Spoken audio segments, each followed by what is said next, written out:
So here's my old 2021 Carrier Sentry. Starting up in cool mode.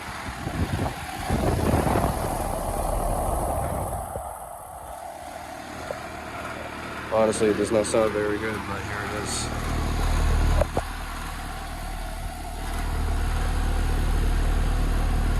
It's rattling. Well, it's nice and cold. That is at the temperature. There's a 310 CH14. It's the 14th here from the 37th week of 2021. It's been in September.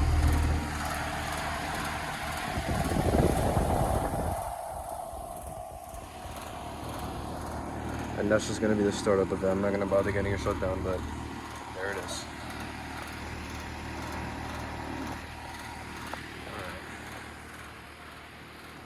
And the rest of this neighborhood is filled with Carrier heat pumps. There's one over there.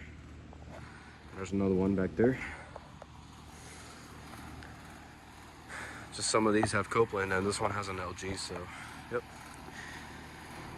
Hope you guys enjoy the video. Thank you for watching.